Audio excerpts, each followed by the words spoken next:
суарганізатара прэміі. Катажына Дрозд-Урбаньска, літаратуразнаўца, кандыдатка філалагічных навук і Сергей Кавалёў, літаратуразнаўца, крытык, драматург, прафесар, загадчык кафедры славянскага літаратуразнаўства універсітэта Марыі Кюры-Складоўскай у Любліне.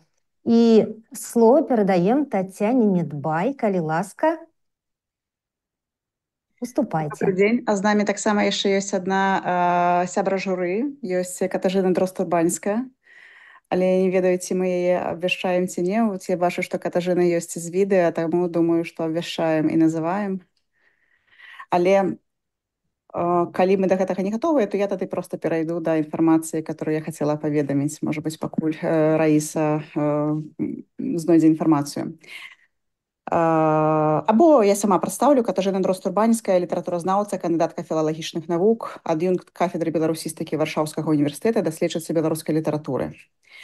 І я тады перайду да інфармацыі, которую хацела б паведаміць. Дзякуй вялікі ўсім, хто сёння тут з намі, калегі, журналісты, якія зацікавіліся прэс-канферэнцыяй на тэму прэміі Гідройца, наша найбуйнейшая літаратурная прэмія, незалежная літаратурная прэмія за мастацкую і дакументальную прозу. І уся інфармацыя даступная пра поўны ліст, пра кароткі спіс, пра доўгі спіс гэтага года і таксама падрабязна пра журы даступная на сайце беларускага ПЭНа і Міжнароднага саюза беларускіх пісьменнікаў, суарганізатараў прэміі. А я крыху вам раскажу пра тое, што нас чакае на ўручэнні прэміі Гідройца, якое сёлета адбудзецца ў Гданьску 26 лістапада ў Еўрапейскім цэнтры салідарнасці. І я назвала адну дату 26 лістапада, але насамрэч мерапрыемствы, якімі мы атачаем уручэнне прэміі Гідройца, будуць адбывацца і 25 і 26 лістапада. І гэта будзе не толькі сама урачыстая цырымонія, але і дыскусіі, чытанні, сустрэчы з аўтарамі. Вось жа 25 лістапада о 17 гадзіне нас чакае адкрыццё выставы арыгінальных ілюстрацый Святланы Дзімідовіч, праца мастачкі да кнігі паэзіі Насты Кудасавай побач. У гаме чорна-белага ўспаміну будуюць дом для слоў, нават самых складаных. Дарэчы, сёлета Святлана Дзімідовіч атрымала прэмію Анімпадыстава за найлепшую вокладку менавіта да гэтай кнігі, і прэмія ўручалася ў Бельску у межах бардаўскай восені. Выстава будзе адкрытая 25 лістапада о 17 гадзіне, і о 18 гадзіне там будзе адбывацца дыскусія «Канфіскаваныя галасы, страчаная свабода і раздзеленыя сем'і». Мы там пагаворым пра тое, якім чынам супраціўляемся прымусовай русіфікацыі, праблемы, якім чынам перажываем праблемы рэпрэсаваных грамадзян Беларусі, пра гэтыя праблемы пагаворым, пра палітвязняў, пра іх сем'і, якія падзеленыя трагічнымі падзеямі. А 26 лістапада з 15 гадзінаў вось уручэнне ў нас будзе прэміі о 19, а з 15 гадзіны нас ужо чакаюць мерапрыемствы, якія пачынаюцца з кірмаша беларускіх выдавецтваў. Мы запрашаем туды некалькі выдаўцоў, якія змогуць быць там са сваімі кнігамі. І сярод кніг, безумоўна, будуць таксама кнігі фіналістаў і фіналістак сёлетняй прэміі Гідройца. О 16:30 будзе сустрэча са Змітом Бартосікам, таксама, который увайшоў у кароткі спіс. Гэта вядомы бард, радыёрэпарцёр і пісьменнік, і пераможца прэміі Гідройца за 2016 год. То бок тут ён удзельнічае, трапляе ў кароткі спіс фактычна ўжо другі раз і прэтэндуе на перамогу. А о 17 гадзіне пачнецца сустрэча з Ганнай Янкутай, беларуская пісьменніца, перакладчыца, даследчыца беларускай англамоўнай літаратуры і таксама фіналістка сёлетняй прэміі Ежы Гідройца. А о 17:30 будзе сустрэча з Уладзімірам Някляевым. Ягоная кніга сёлета не удзельнічае, то бок сёлета наогул Уладзімір Някляев не удзельнічае ў прэміі Гідройца, аднак ён быў адным з пераможцаў прэміі. Здаецца, у 11 годзе, калі памыляюся, гэта быў, напэўна, другі пераможца. І таксама прэтэндаваў на перамогу з іншай кнігай «Гэбэ гіном». Але тады гэтая кніга ўвайшла толькі ў кароткі спіс. Ну і о 19 гадзіне пачнецца цырымонія, падчас якой будуць абвешчаны імёны лаўрэатаў і лаўрэатак. І ў цырымоніі мы спадзяемся, што возьмуць удзел прадстаўнікі і прадстаўніцы беларускай і польскай культуры, адбудзецца прэм'ера буктрэйлераў да кніг фіналістаў і фіналістак, якія нам дапамаглі агучыць прафесійныя выканаўцы аўдыёвыдавецтваў кніжны воз і аўдыёбукс бай. А беларуская спявачка і актрыса Дар'я Новік у суправаджэнні струннага аркестра выступіць з песнямі на вершы беларускіх палітвязняў, створанымі ў супрацы з кампазітарам Канстанцінам Яськовым. Мы чакаем таксама, што вядоўцам, як і летась, будзе Сергей Пацасонны, журналіст і грамадскі дзеяч, вядоўца тэлеканала Белсат. І сярод фіналістаў і фіналістак гэтага 13-го сезона ёсць кнігі як аўтараў, якія знаходзяцца сёння ўнутры Беларусі, так і аўтараў, якія выехалі па розных прычынах і пераважна па прычынах бяспекі. Гэта кніга Валентина Акудовіча «Трэба ўявіць Сізіфа шчаслівым», кніга Змітра Бартосіка «Забіць опал Мінзага», кніга «Гарэзлівы пацалунак», другая кніга Евы Вайтоўскай. На прызбе ў сілішчах Марыі Вайцяшонак, кніга «Вольнеры пра 200» Валера Гапеева і «Час пустазелля» аўтарства Ганны Янкуты. Назову таксама, прабачце, арганізатараў цырымоніі ўзнагароджання. Гэта беларускі ПЭН, беларускае культурнае таварыства «Хатка», Еўрапейскі цэнтр салідарнасці ў Гданьску і Міжнародны саюз беларускіх пісьменнікаў. Я ўжо казала пра тое, што арганізатарамі, але не лішне будзе нагадаць, арганізатарамі прэміі з'яўляюцца беларускі ПЭН і Міжнародны саюз беларускіх пісьменнікаў. Партнёры падзеі гэта аўдыёвыдавецтва кніжны воз, аўдыёбукс бай і Еўрарадыё FM. Праект фінансаваны ў рамках праграмы польскага супрацоўніцтва дзеля развіцця Міністэрства замежных спраў Польшчы. І все публікацыі з нагоды прэміі адлюстроўваюць выключна аўтарскія погляды і не могуць атаясамлівацца за афіцыйнай пазіцыяй Міністэрства замежных спраў Рэспублікі Польшча. І бадай, што гэта ўся асноўная інфармацыя, якую я хацела агучыць, але перш чым завяршыць, я назову сябраў журы, шаноўных экспертаў, якія ў гэтым працэсе, пакуль мы не пераходзім да уручэння, да абвяшчэння пераможцаў і лаўрэатаў, з'яўляюцца галоўнымі ўдзельнікамі працэса, якія праводзяць гэтую ацэнку, якія, дзякуючы сваім плённым абмеркаванням, мне здаецца, здзяйсняюць важную частку літаратурнага працэса. Вось жа у журы сёлета уваходзяць, я назову толькі тых, хто пагадзіўся на публічны ўдзел. У нас ёсць 4 сябраў журы. Это Ульяна Верына, літаратуразнаўца, доктарка філалагічных навук. Згаданая ўжо і прысутная тут Катарына Дрозд-Урбаньска, літаратуразнаўца, кандыдатка філалагічных навук, ад'юнкт кафедры беларусістыкі Варшаўскага універсітэта, даследчыца беларускай літаратуры. Згаданы тут таксама і прысутны Сергей Кавалёў, літаратуразнаўца, крытык, драматург, прафесар, загадчык кафедры славянскага літаратуразнаўства універсітэта Мары Кюры Складоўскай у Любліне. І Югася Каліда, пісьменніца, паэтка, супрацоўніца праваабарончай арганізацыі, аўтарка кнігі прозы «Галоўная памылка Афанасія».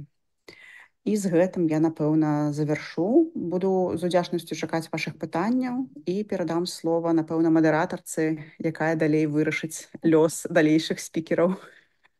Насамрэч, калі моя роля ў тым, каб нагадаць слухачам, што калі ёсць пытанні, то задавайце іх у чаце нашай канферэнцыі, ці можаце проста падключыцца і спытаць тое, што вам важна ў нашых спікераў-экспертаў, і перадаем слова далей. А хто з экспертаў хоча нешта сказаць нам пра тое, што будзе адбывацца, пра тое, што магчыма, здаецца вельмі важным у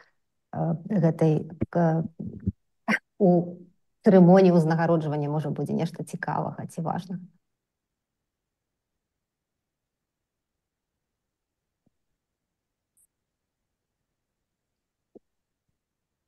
Магчыма, Сергей Кавалёў нешта хоча дадаць. Якія ваши ўражанні былі? Я могу, я чакаў, конечно. Мяне добра чуваць, так? Все в порядку? Што пачнуць дзяўчыны, но калі вы уже мне далі слова, то скажу, што я ўдзельнічаю ў журы уже 3-й раз, так? і удзельнічаў у працы журы ў мінулым годзе, а перад гэтым у 2019 годзе. І, канешне, наша галоўнае ўражанне, што пасля, безумоўна, пасля 2020 года беларуская літаратура знаходзіцца ў такім стане экстрэмальным. Фактычна адбываецца абсалютна такая трансфармацыя, так якая трансфармацыя адбывалася недзе в канцы 80-х, пачатку 90-х гадоў, так іншая трансфармацыя, калі выдавецтвы многія выязджаюць за мяжу, аўтары многія выязджаюць за мяжу. І галоўнае, гэта вынік, што стала значна менш, спадзяюсь, пакуль што стала значна менш саміх твораў. Скажем, калі в 2019 годзе нам давялося чытаць і ацэньваць недзе блізу 50 тэкстаў, то у мінулым у гэтым годзе недзе 15-16. Але гэта вельмі добра, што гэтыя 15-16 тэкстаў ёсць. Я спадзяюся, што іх стане больш, таму што патрэбны час на тое, каб выдавецтвы наладзілі працу ў Польшы, ў Чэхіі, у Германіі, у Великабрытаніі, каб аўтары прыстасаваліся да новых умоў. І акрамя таго, з гісторыі літаратуры нам вядома, што проза фактычна яна найпазней рэагуе на сучаснасць. Лягчэй напісаць нейкі верш, ён вельмі хутка знаходзіць водгук. Невялікія п'есы таксама, а проза дзеля таго, каб раман, каб празаік перасэнсаваў тое, што адбылося з ім, што адбылося з грамадствам, з яго героямі, патрабуе пэўнага часу. Таму, я думаю, гэта невялікая колькасць твораў тлумачыцца яшчэ і гэтым. Мы з цікавасцю прачыталі было шмат тэкстаў, якія я не толькі з абавязку, але з задавальненнем прачытаў. Шмат чаго, мусіць, і для сябе адкрылі. Ёсць пакуль яшчэ ўтрымліваецца гэта тэндэнцыя, што ў апошнія гады, скажем так, больш дамінуе дакументальная літаратура, эсеістыка, менш, уласна, такіх мастацкіх твораў, а побач з дакументальнай літаратурай на мяжы эсеістыкі і на мяжы, можа быць, нейкае навуковае даследаванне, все часцей з'яўляюцца нейкія ўспаміны, мемуары, тое, што прынята цяпер называць аўтафікшн, але і з'яўляюцца і фабулярныя творы, прычым у нашай гэтай палітры, што прыемна, я адзначыў, гэта творы для рознага ўзросту. Хаця это прэмія не ёсць асобная дзіцячая літаратура, але тут былі тэксты адрасаваныя падлеткам, былі тэксты адрасаваныя моладзі, студэнцтву, былі тэксты без пэўнага адрасата, і былі такія тэксты, якія можна ўжо сказаць, што гэты тэкст адлюстроўвае ментальнасць пэўнай генерацыі. І гэта вельмі добра. Напэўна, гэтая палітра, якая ў гэтым годзе, і поўны спіс, і кароткі, а ў пэўным сэнсе адлюстроўваюць запатрабаванні нашых выдавецтваў. Многія кнігі, прынамні некалькі, я думаю, напісаны на канкрэтную замову, ва всякім разе, штуршком да іх напісання была прапанова выдаўца, каб вось менавіта знайсці нейкую мэтавую аўдыторыю, запоўніць пэўную лакуну. І гэта кнігі, якія, з аднаго боку, шмат тут знаных аўтараў, якія ўжо увайшлі ў гісторыю, безумоўна, беларускай літаратуры, беларускай культуры, такія як Валянціна Кудовіч, як Зміцер Бартосік. А ёсць і маладыя аўтары, ёсць аўтары, якія дэбютуюць, альбо якіх мы ведаем, скажем, як там крытыкаў ці паэтаў, яны дэбютуюць у прозе. І яшчэ адзнака нашага часу, што некаторыя кнігі напісаны пад псеўданімам, тут таксама зразумела, чаму так сталася. Што датычыць непасрэдна працы журы, то ў параўнанні, скажем, 2019 года і мінулым гэтым я заўважу, што вельмі сучныя многія ацэнкі альбо жаданне сяброў журы зразумець адзін аднаго. У кожнага, напэўна, былі нейкія кнігі, якія яму асабіста спадабаліся, якія не ўвайшлі у кароткі спіс. Я вось адзначаў, калі абмяркоўвалі, што мне, напрыклад, была вельмі цікавая такая повесць біяграфічная Вала Клемента, «Круглая сквер», іранічны жыццяпіс «Чалавек і імперія». Вось былі нейкія такія фаварыты прыватна в іншых сяброў журы.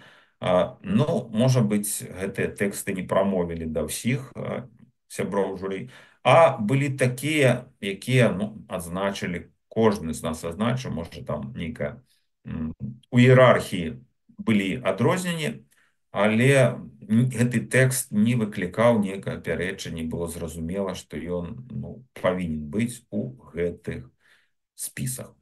Ну, гэта тое, што я хацеў сказаць. Дзякую. Пытанне, глядзіце, вы сказалі, што змянілася пасля 20-га і колькасць увогуле кніг, якія да вас трапляюць, і вы апісалі, якія жанры кніг. А і можна нешта сказаць пра тое, пра што пішуць зараз? Ці ёсць нейкія агульныя тэмы, пра што зараз пішуць беларускія літаратары? Агульныя тэмы, ну, жанр, ён ужо вызначае тэму. Скажем, калі характарызаваць, мы не бачым у гэтым годзе такіх класічных гістарычных, напрыклад, раманаў, аповесцяў, якія былі, так, там пра асэнсаванне гісторыі. Але вельмі ўсё часцей з'яўляецца тэксты, напісаныя ў жанры фэнтазі. Калі можна фэнтазі сказаць, што это і тэма, і жанр, ну, то гэта ўяўленне, свет такі фантазіі. Калі казаць пра, пішуць пра што? Пра нашу гісторыю. Ну, напрыклад, характэрны прыклад, гэта новая кніга Зміцера Бартосіка, дакументальная, «Забіць у Палмінзага», з таямнічай назвай, чытач прачытае, зразумее, чаму напісана, які прыадчыняе такую рэдкую, забытую, трагічную старонку беларускай рэчаіснасці 20-го стагоддзя, а менавіта такія антыбальшавіцкія, антысавецкія паўстанні, супраціўлення ў заходняй Беларусі, сялянства, непрымання вот этого калгаснага ладу. Альбо гісторыя нашай культуры, гісторыі літаратуры, такая хроніка гэтага часу, буры і націску, як аўтар называе гэты час, Валянціна Кудовіч, у кнізе, у ягонай кнізе «Трэба ведаць Сізіфа шчаслівым». Студэнцкае жыццё, да, каханне на фоне студэнцкага жыцця у гарэзлівым пацалунку.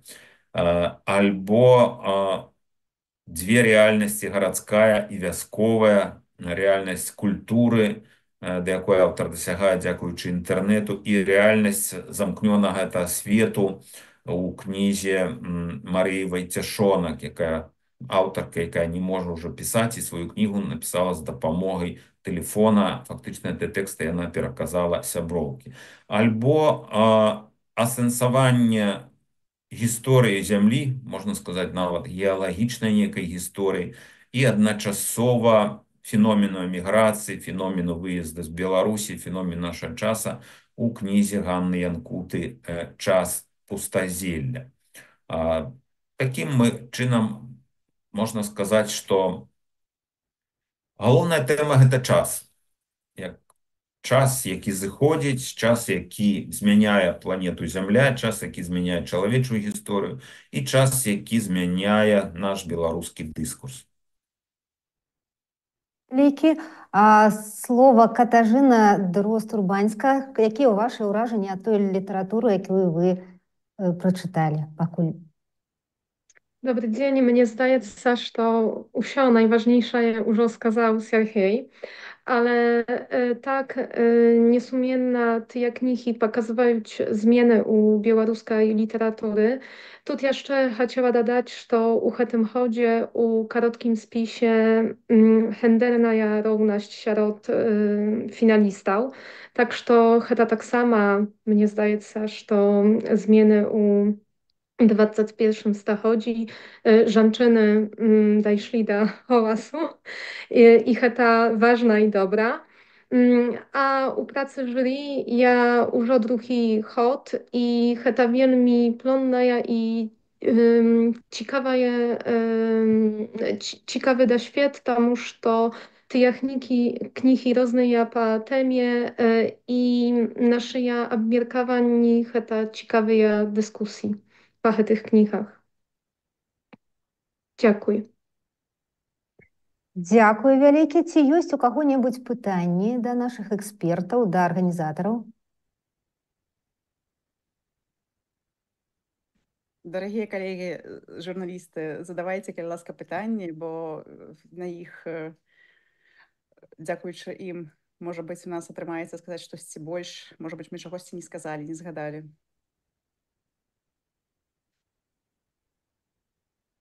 Пакуль мы чакаем пытанняў, можа быць, Раіса, у нас мы падрыхтавалі крыху статыстыкі па прэміі Гідроіця за 13 гадоў, за 13 сезонаў. Так склалася, што у розныя гады, ну, некаторая інфармацыя за папярэднія гады, асабліва за пачатковыя гады, не ўся даступная інфармацыя, таму мы не змаглі палічыць колькі, мы змаглі палічыць толькі поўныя лісты за першыя, напрыклад, некалькі гадоў, што калі паглядзець, зараз хвіліначку, у 2013 годзе у нас было 43 новыя кнігі пададзена. Нагадаю, што сёлета поўны спіс складаўся з 14 пазіцый у нас, вот просто каб параўнаць. 2014 год 46 кніг, а у сезоне 2015 года было 42 творы. Такім чынам, вось, напрыклад, калі браць старт прэміі Гідроіця, то там за 3 гады намінаваліся 131 кніга. І калі ўзяць 3 апошнія гады, прабачце, то мы маем усяго 50 кніг, то бок вот 131 пазіцыя і 50 кніг, такія падлікі, калі браць 3 гады на пачатку прэміі, 3 гады вось з апошнія.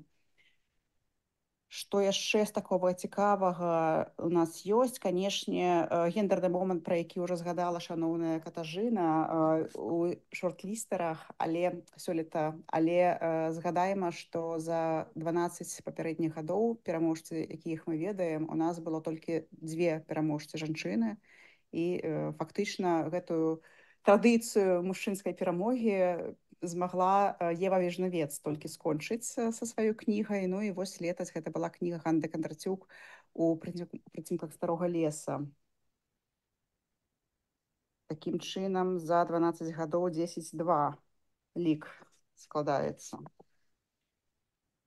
Як я ўжо казала, Уладзімір Някляеў, пераможца, двойчы удзельнічаў у прэміі з Гэйбай геномам, а сёлета у нас ёсць таксама пераможцы ранейшыя, Зміцер Бартосік, які стаў шорт-лістарам, але мы пакуль не ведаем, ці зойме ён нейкае з прызавых месцаў.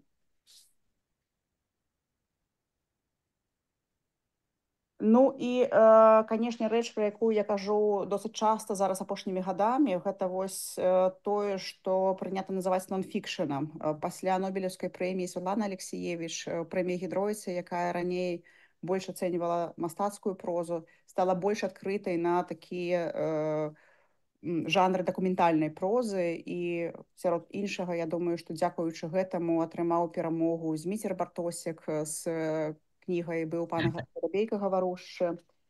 У свой час гэта быў сезон 2017 года.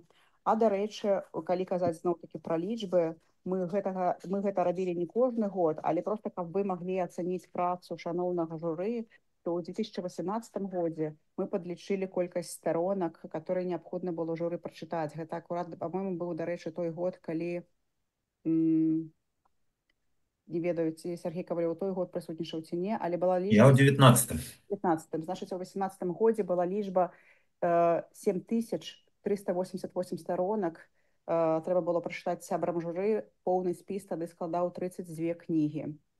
Вось, каб можна было зразумець таксама аб'ём працы, якую павінна зрабіць журы за досыць кароткі час, таму што ўсё ж такі, нават калі параўноўваць з польскімі прэміямі такога кшталту, такога размаху, прэміі пачынаюць працаваць з канца папярэдняга года. То бок, напрыклад, вось цяпер канец года журы пачынае працаваць з кнігамі, якія выйшлі цягам гэтага года. У нас, канешне, кніг менш выходзіць, ну, але ўсё адно гэта праца складаецца на некалькі месяцаў, а журы маюць абавязак прачытаць усе кнігі, каб аргументавана пераканаць адзін аднаго у тым, што гэтая кніга вартая або не вартая таго, каб прайсці далей. Ну і наколькі я магу зразумець, колькасць кніг 14, якая была сёлета ў поўным спісе, не палегчыла выбар шаноўным сябрам журы, што гэты выбар усё адно быў досыць цяжкім. І з таго, што чула раней, можа быць, зараз Катажына, Сергей паправяць мяне, ці абвернуць, ці пацвердзяць гэтыя словы. Гэты выбар з меншай колькасці кніг не спрашчаў самога выбара найлепшага у гэтым годзе. Ці было прасцей працаваць? Дзякуй вялікі. У нас ёсць пытанне. Ці маглі б вы сказаць пару слоў пра тое, дзе выдаюцца гэтыя беларускія кнігі, пра працу беларускіх выдавецтваў за мяжой? Тут, напэўна, мне трэба было б сказаць, відаць, у мяне няма зараз дакладнай статыстыкі, колькі кніг з якіх выдавецтваў за мяжой ці не за мяжой удзельнічала ў прэміі. Але што ж я магу сказаць, што, канешне, гэтыя кнігі пераважна выдадзеныя за мяжой, таму што так склалася, што шмат незалежных выдавецтваў вымушаныя былі выехаць за межы і аднавіць сваю працу там. Пры гэтым я лічу вельмі пазітыўным, што гэтыя замежныя выдавецтвы альбо беларускія выдавецтвы, якія знаходзяцца ў замежжы, за межамі Беларусі, працягваюць выдаваць аўтараў у тым ліку, которые знаходзяцца ўнутры Беларусі. То бок фактычна гэта не толькі праца на тых, хто выехаў, не толькі праца на аўтараў, якія выехалі. Гэта, безумоўна, падтрымка аўтараў знутры Беларусі таксама. Ну, я магу дадаць тут колькі слоў больш канкрэтна. Перада мной ляжыць гэты поўны спіс, і в асноўным гэтыя выдавецтвы працуюць у Польшы, як, напрыклад, выдавецтва Янушкевіч, выдавецтва Гутенберг, але таксама гэта выдавецтва Радыя Свабоднай Еўропы, Радыя Свабода, выдавецтва Логвінаў, якое знаходзіцца ў Вільні. Сёлета безумоўна лідарам з'яўляецца выдавецтва Янушкевіч. У поўным спісе было ажно 4 кнігі з этого выдавецтва, а выдавецтва Гутенберг на другім месцы 3 пазіцыі. Так што в асноўным гэта Польша, ёсць і выдавецтва Пляўбаум, ёсць некалькі беларускіх выдавецтваў. Гэта прыемна, што яны могуць удзельнічаць у гэтым конкурсе і могуць выдаваць гэтыя кнігі. Да, дзякуй вялікі Сергею. Вось я працягнуў гэтую размову. Перада мной зараз ляжыць кароткі спіс, і я бачу, што ажно калі ў поўным спісе было 4 пазіцыі выдавецтва Янушкевіч, то 3 з 4 пазіцый перайшлі ў кароткі спіс. Это кніга «Час пустазелля» Ганны Янкуты, кніга «Вольнеры пра 200» Валера Гапеева і кніга «Гарэзлівы пацалунак», кніга другая аўтарства Евы Вайтоўскай. І далей іншыя 3 пазіцыі ў кароткім спісе. Гэта кніга выдавецтва Логвінаў «Трэба ўявіць Сізіфа шчаслівым» Валентина Акудовіча. Гэта кніга «На прызбе ў Сілічах» аўтарства Марыі Вайцішонак, выдавецтва Пфамбаум. І кніга «Забіць у Палмензага» аўтарства Змітра Бартосіка, выдавецтва Радыё Свабода Еўропа, Радыё Свабода. Вось такі расклад. Фактычна гэта ўсе кнігі, якія выдаваліся выдавецтвамі, якія сёлета функцыянуюць ужо не ў Беларусі. Тады яшчэ такое пытанне. Сярод кніг, якія вось вы разглядалі сёлета, ці шмат было літаратурных дэбютаў? І ці былі яны такія цікавыя? Хто можа адказаць? Я думаю, што гэта пытанне хутчэй да сябраў журы, бо я не так шчыльна знаёмілася з кнігамі. Ну, я б сказаў, што дэбюты былі. Дэбютанты, не все з гэтых, наколькі я ўяўляю, тыя, якія былі, напрыклад, пад псевдонімам. Ну, напрыклад, я не ведаю, хто такі ці хто такая аўтарка Эліяш Барт, якая напісала кнігу «Джа. Легенда аб забраным сэрцы». Яна была ў поўным спісе, не ўвайшла ў кароткі. Былі, скажем так, дэбюты ў іншым жанры. Но тую ж Ганну Янкуту мы больш ведаем як перакладчыцу, як даследчыцу, а не як празаіка, напрыклад. Таму можна сказаць, што ва всякім разе такую аповесць, як аповесць, яна яшчэ не пісала. Кніга яку я ўжо згадаў, Вал Клемента, аўтар такі, ну, дасведчаны жыццёвым вопытам, але, наколькі я ведаю, гэта яго дэбют у прозе, і як мы чытаем прадмове, да напісання кнігі яго намовіў Уладзімір Арлоў, гэтага аўтара, каб ён усе тыя аповеды, якія Уладзімір Арлоў чуў прыватна, каб ён зафіксаваў на паперы. Я не ведаю як празаіка Владимира Мороза, ведаю яго як тэлерэжысёра. Ну, вось чытаў ягоную кнігу «Камень Вавілонскай вежы». Напэўна, кніга «Я танцую» Вікі Біран, гэта таксама дэбют журналісткі ну і маладой аўтаркі у форме ўжо такой кніжнай, скажем так, ці мемуары часу, ці мемуары менавіта яе самой.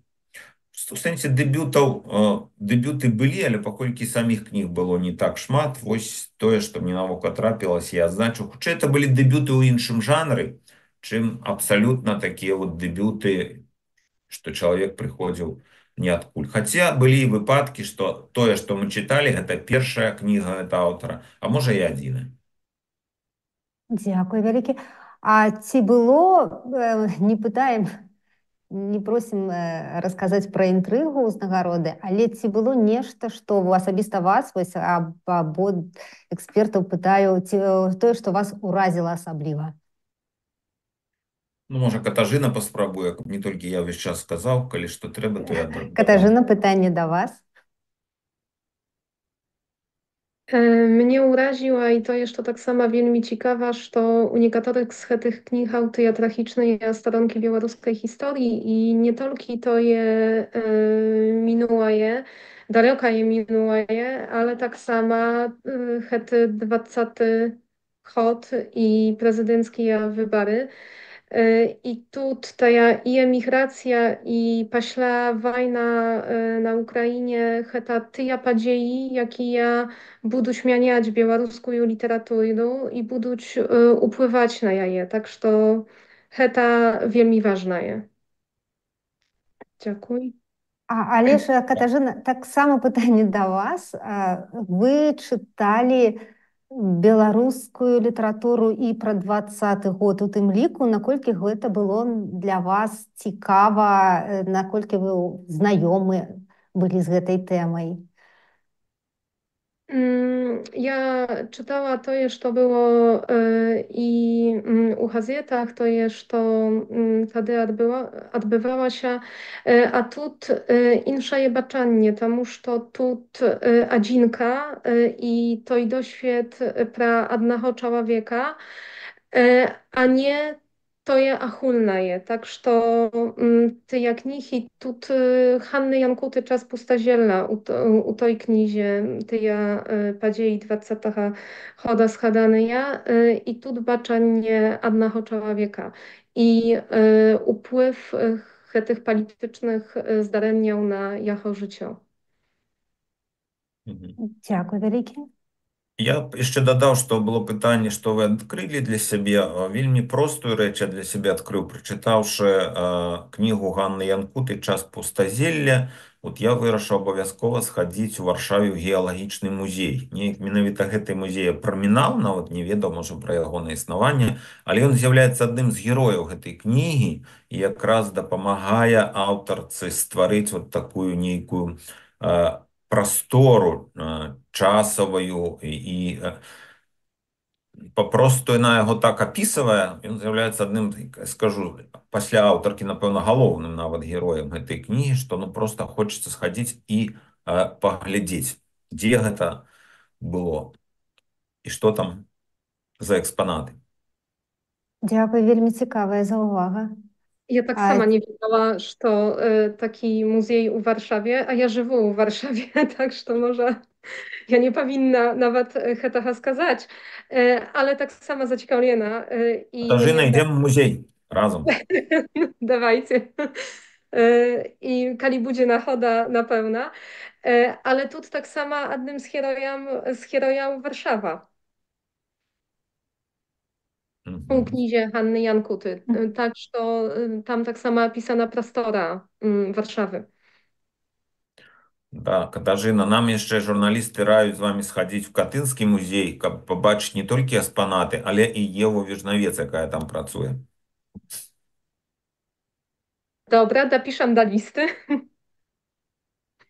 Падтрымліваю, гэта вельмі добрая ідэя. Ці ёсць яшчэ пытанні ў нашых слухачоў? Мне здаецца, што няма. Я дадам таксама яшчэ такую акалічнасць, якая з'явілася ў нас літаральна ў апошні момант. Я назвала сярод спонсараў цырымоніі Еўрарадыё. Еўрарадыё калісьці ўжо таксама было спонсорам цырымоніі. Мы прапаноўвалі камандзе рэдакцыі Еўрарадыё абраць з шорт-ліста свайго пераможцу альбо сваю пераможцу і запісаць аўдыакнігу. Вось жа сёлета Еўрарадыё гэта зробіць таксама толькі з той толькі розніцай, што сёлета дзве кнігі, якія ўвайшлі ў шорт-ліст, ужо маюць свае аўдыаверсіі.